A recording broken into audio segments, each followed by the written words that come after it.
human beings, humanity, we're at a crossroads. We're mutating a new awareness. It's opening up inside us, and it's here in the solar plexus, down our bellies. Our digestive system is actually quite inefficient. It's part of the old design from when we were horizontal and we had tails, and it has adapted. But really, it's all about diet. Awareness is about diet.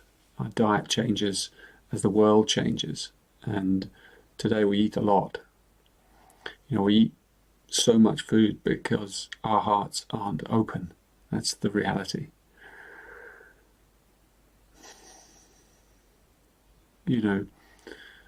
When you fall in love, that feeling, everyone knows it. You fall in love and you can't eat. No. Well, that's what love does. As our solar plexus opens up, it opens up our heart center. And in the old systems, the chakra systems, there's a huge quantum leap from the Manipura to the Anahata, as they call it, the third to the fourth, the belly to the heart here. So as our solar plexus mutates, our heart opens up, and it opens up permanently.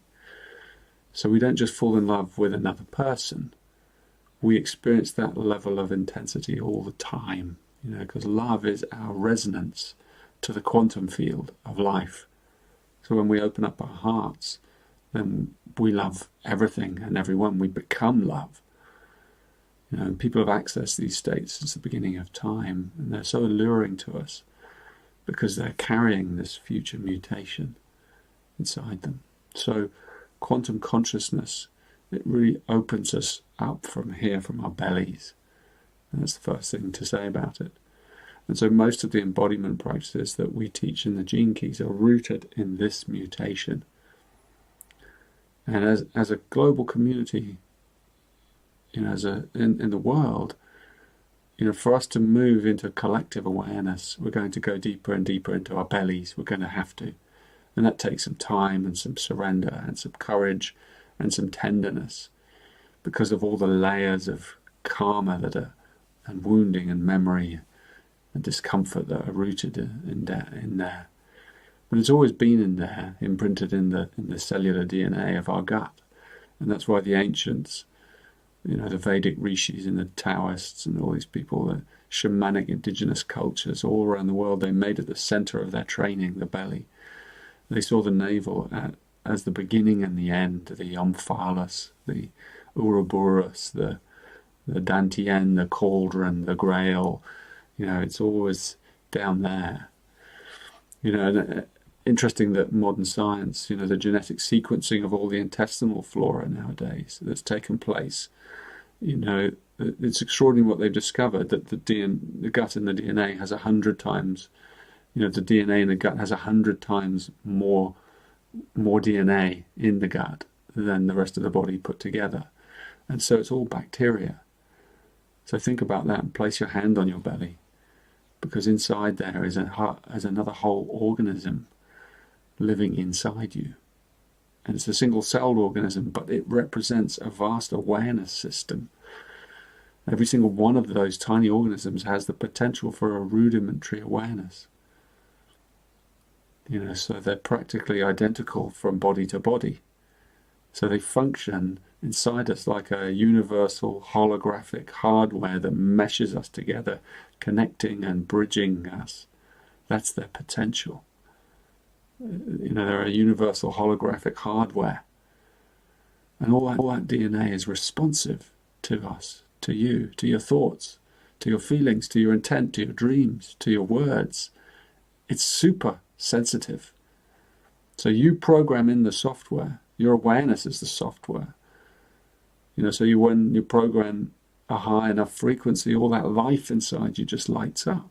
It literally lights up in those old pictures by the ancients of the chakras and the radiation the light coming off people's bodies. And it's generated by microscopic bacteria. It's always the tiniest organisms that hold the biggest surprises. Like algae, like plankton. Bacteria are the most ancient, most mysterious, most superconductive life form in our ecosphere. You know, they have the ability to trap light and emanate it through phosphorescence.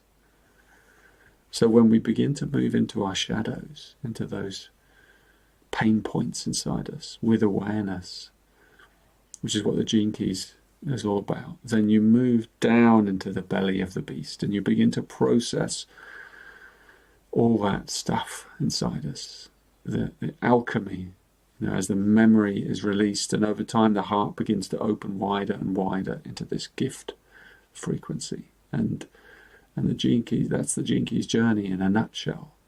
And what it's doing is it's awakening up group consciousness, quantum consciousness, our higher awareness.